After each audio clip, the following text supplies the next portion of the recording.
Hello and welcome to This Amazing Body. I'm your host, Patty Lucia, and in this first episode, I take you through my end of the year evaluation of diet, body, and changes. Come along. Welcome to episode 1. Well, hello friends. This is Patty with This Amazing Body. And I want to wish you all a happy holiday season, whatever it is you are doing and however you are celebrating or not. I wanted to come to you today with a video that is in which I reflect on some of the decisions that I've made in terms of my diet, and just to kind of speak openly and transparently about what the results have been because of these decisions that I make in terms of my own eating.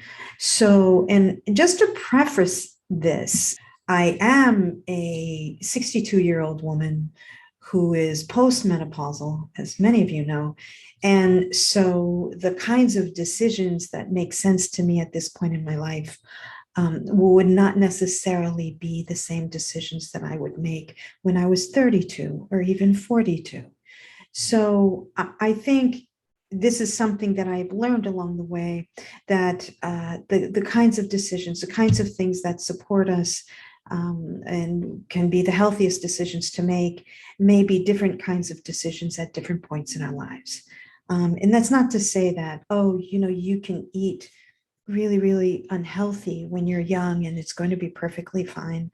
Because honestly, I work with teenagers as a high school English teacher. And I have to say that the way that I see them eating and the results of what I observe, what I observe as kind of the results of that kind of eating and lifestyle is often quite alarming in terms of the high sugar content that many of our young people consume, and kind of the effects of that on their overall health. But what I'm saying is that as our body changes through the years, there are just decisions that we make that will be most supportive for those changes. And that was something that led me to make some unlikely decisions in my postmenopausal years, decisions that I kind of had a little difficulty wrapping my mind around. Like, what? Am I actually going to do this? So, and one of those decisions was to try a carnivore diet. Now, there are a lot of reasons why people get absolutely alarmed by a decision like this, though it is true that there are growing numbers of postmenopausal women who are finding success in terms of maintaining or controlling their weight or losing weight with keto or carnivore diets in their postmenopausal years. And that has to do with our relationship to carbohydrates. So when we're younger, maybe our body can handle a higher load of carbohydrates, but generally it's not something that is good for us. So, and I'm not going to get into a lot of that. There are experts out there who can really explain it much better than me. What I wanted to do was kind of just talk about my lived experience. So when I decided to try this, and this is something, I've struggled with my weight my whole life. I went on my first diet when I was 2 months old, so it's, this has been an ongoing struggle for me. And there are things that have worked at certain points in my life that no longer work, and things that work now that may not have worked when I was younger. But I decided to try the carnivore diet after briefly trying the paleo diet and then trying the keto diet. One of the things about the keto diet is it was just an awful lot of fat, and my body just I never really adjusted, and maybe I didn't give it enough of a try, but I was having a little difficulty with that much fat. So I decided that I would try the carnivore diet. And what I was surprised to learn is that there are a lot of people who begin with paleo and then they move to keto and then they move to carnivore. It's a very interesting, this is a common progression for a lot of people. Who knew? All I knew is that it was kind of the progression I was going. And I was working with a nutritionist at the time and kind of paying very close attention to kind of what was going on in my body at that time. And this was a little over a year ago. So I wanted to just share, first of all, on an emotional and a spiritual level, being someone who is very spiritual, the idea of a carnivore diet kind of smacked with, how can you be a spiritual person and be attuned to earth and attuned to all living things and eat a carnivore diet. And this is something that I really, really had to struggle with in the beginning. And the thing is that I think that at some point in human evolution, we may get to a point where we evolve beyond this what do you call it? It's like the food chain kind of existence. I think that we may evolve beyond that at one point on terms of a consciousness level. I don't think that we're anywhere near there. I think that Earth right now is a dense place. This is how I experience it. It is a dense place, and to fortify ourselves to live and to function in a dense environment like this 3D Earth environment, which is a challenging environment, for all the reasons that, I don't have to tell you. It's almost like you have to eat denser foods to fortify yourself to deal with a denser environment. That at some point, if Earth becomes a less dense environment, in terms of the collective and so forth, then we will eat, eat accordingly. But to my experience and my thought about this is that if you try to jump ahead in the evolutionary path and eat in a way that may be more suited to what Earth might be like in 1,000 years, we may kind of shoot ourselves in the foot in terms of how best we can function on Earth at this moment, which is a much denser place. So what I find and what I observe is that often, and this is also what many people who have embraced a vegan or vegetarian or plant-based diet, is that they do tend to be more sensitive to some of the denser energies that come at them. And they tend to be more vulnerable to environmental things, to emotional things, to spiritual attack. It's very, very interesting. They seem to be less fortified and less protected. And so can be more easily overcome. And their health is not necessarily optimal for this moment in our evolution. Now, there are some people who can do it and do it very well. But what I've observed is that more and more people end up having to go back to eating maybe fish or meat or something more dense proteins so that they have a higher level of protein in order to be functional in this earth realm, like that does require a higher level of protein and on a vegan or a vegetarian diet, it is hard to maintain that level of protein for functionality. And I mean functionality physically, mentally, emotionally and spiritually, all of it, to be able to function in a way that's not vulnerable to some of the denser energies or some of the things that come at us in this world that can really knock you flat if you are not kind of strong enough to withhold that, right? So that's just kind of my broad view on that. And I really had to really think about this a lot. So and there are indigenous cultures all over the world who are deeply, deeply spiritual, deeply connected to earth, connected to universe, connected, and they are meat eaters. They are meat eaters. And so there are very few cultures around the world that are strictly vegan or vegetarian. And some of these cultures are far more spiritual than we are.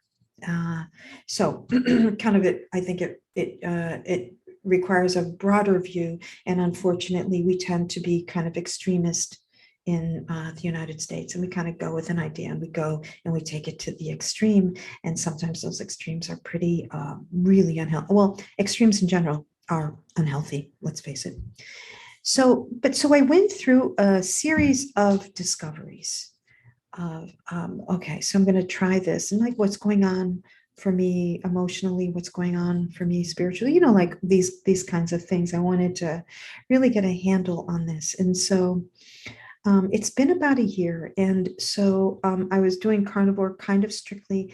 And then I found that I wanted to start doing more of the other stuff. And I'll talk about that. And I want to kind of share what happened when I started reintroducing some of these things back into my diet.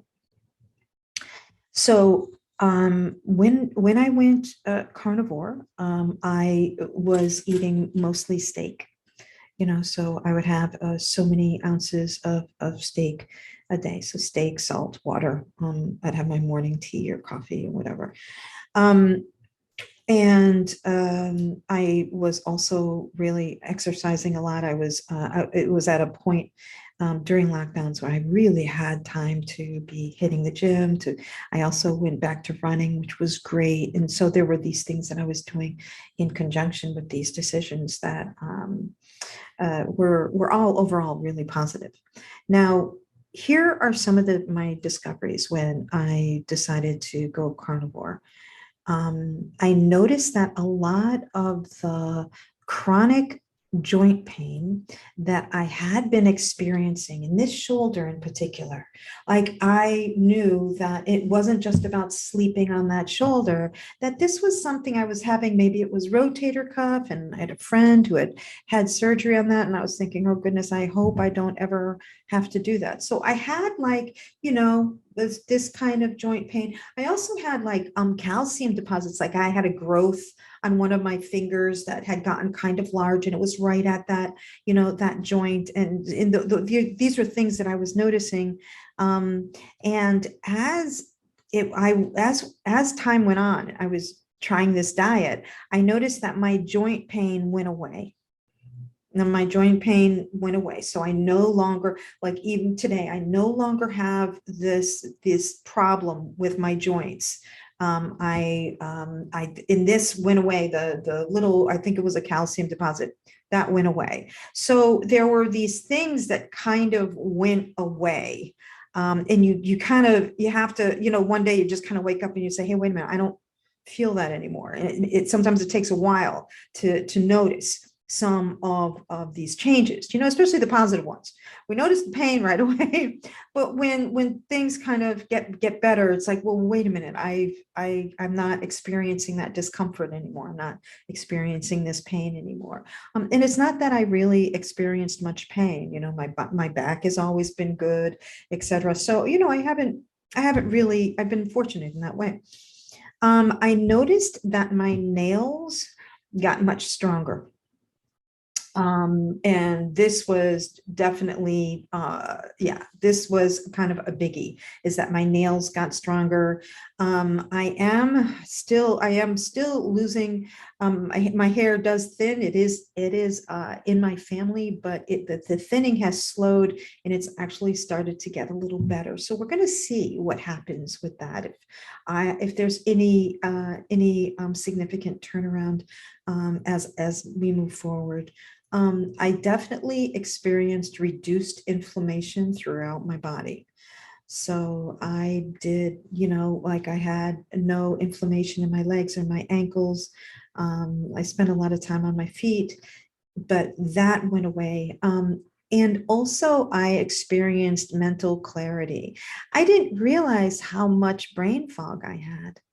I really didn't. I didn't realize like how kind of, spaced out and foggy I was, until things started getting a little clearer and clearer and clearer. And it was like, wow, I was experiencing a lot more brain fog than I thought. So that straightened up pretty quickly. My memory got better. It improved. Like I noticed that my memory was improving and my mood. I noticed that my mood became more stable. I didn't have, I would have like my sad days before, and my moods would be kind of up and down. And sometimes for no particular reason, I would feel blue. And, they were it was kind of all over the place with my moods. And I noticed that my mood greatly improved. Like that was, it was just stabilizing. I wasn't having these fluctuations in my mood. I was pretty consistent. Then my work schedule changed, and then there were some changes that happened. My work schedule changed, and I wasn't able to go to the gym as much, and I started changing the way that I ate. I wanted to eat, some of these different things. I started making like my own Caesar dressing, which is awesome, be very, very delicious. But it really wasn't something that agreed with me. I started getting bloated. I'm a bread lover, but I don't buy bread at all. I bake my own bread, but then I was eating more bread. So there were these things that I introduced into my diet that started affecting, some of the old stuff started coming back. And I realized it's like, oh no, I'm starting to have these issues again. Like my joints don't feel as good. I gained some weight back, and I've got this joint. I have this joint stuff happening, and I noticed my mood was like, kind of going up and down, and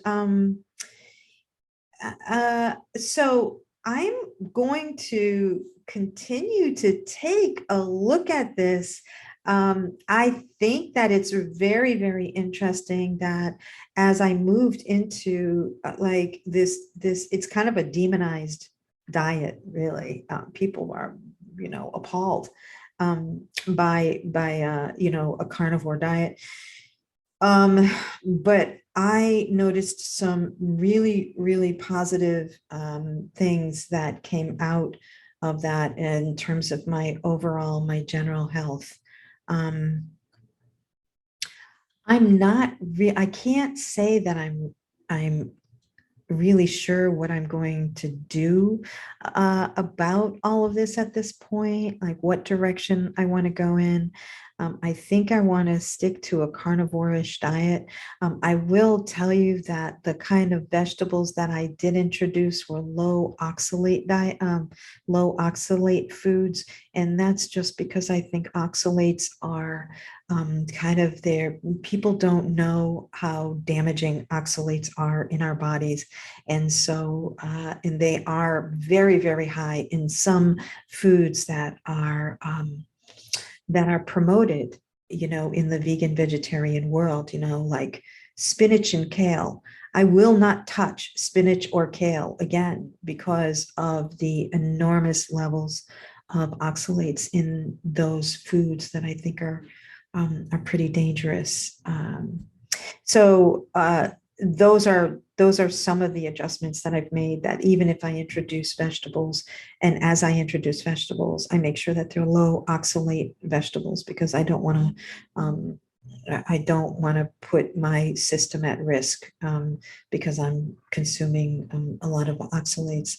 So that's that. I really wanted to just kind of share some of my discoveries about something that's pretty controversial, and kind of like what changes happened with me, and then what happened when I started going off it and introducing some of the old stuff. So even though, like, for instance, the bread that I was baking was really, all organic, blah, blah, blah, homemade, that sort of thing. My body doesn't respond to it well at all, at all. So I still stay away from pastas and all of that. I don't do any of that. But I had introduced bread, and it didn't really have a very good impact on my body. So, and, I just want to end with that we are all so unique. And one of the problems with the food stuff and food dogma and food ideologies is, and food diets, is that, people want to kind of put out cookie cutter solutions to our eating difficulties, or to our weight issues or whatever.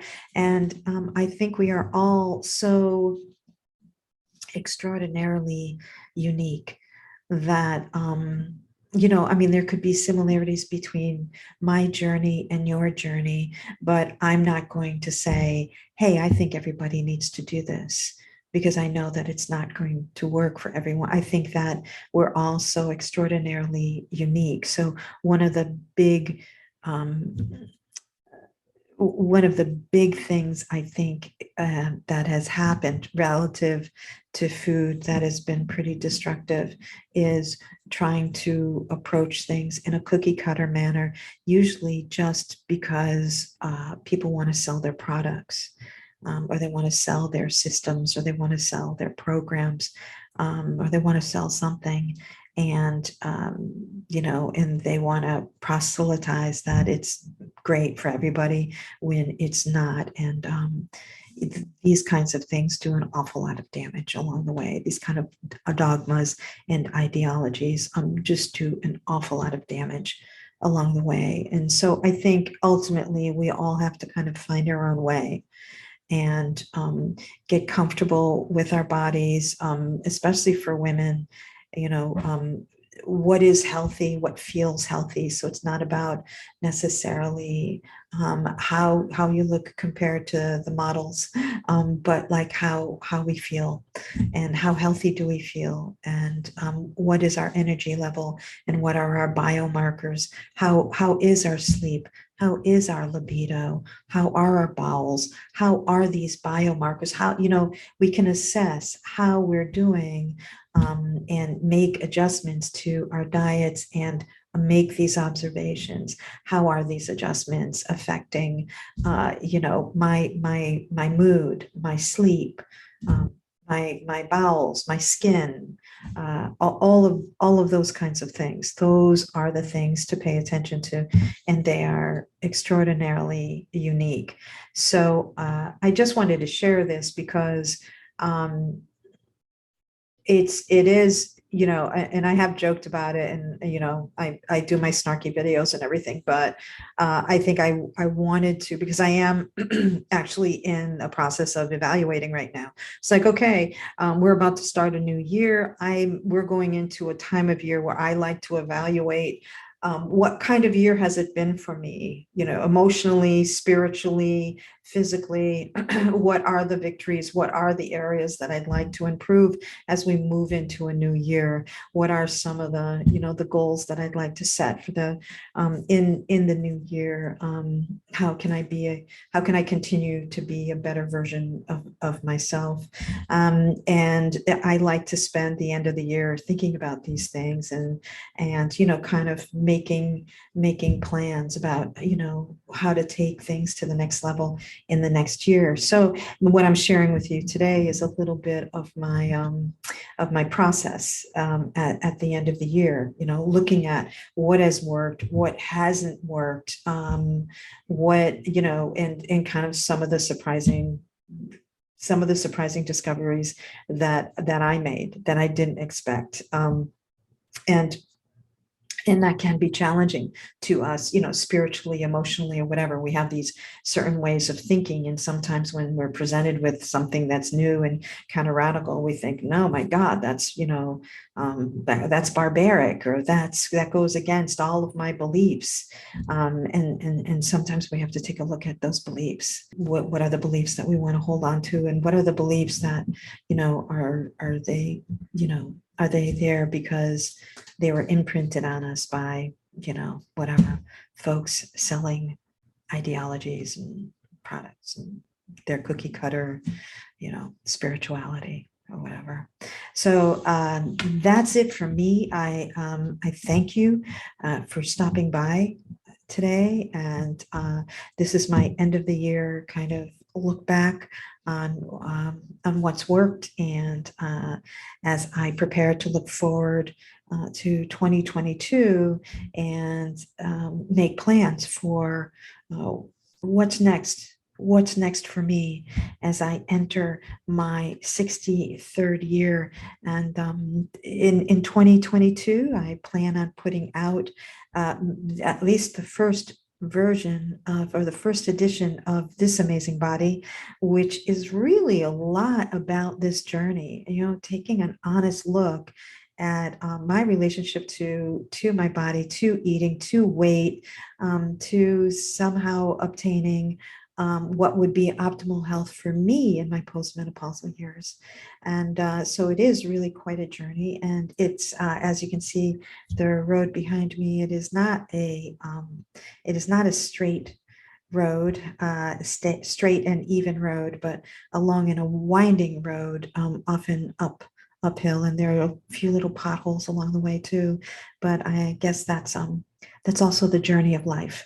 So this is what I've learned. So it's all part of it. And I'm happy to share it with you guys. So I'm hoping you're having a great holiday season, whatever it is you're doing, however it is you're celebrating. Most of all, I wish you much, much joy and much love in your lives. That is ultimately what is most important. This is Patty with This Amazing Body, and I hope you are having an amazing day. To find out more about my books, podcasts, and services, visit PattyLuciaWrites.com. Thanks for listening.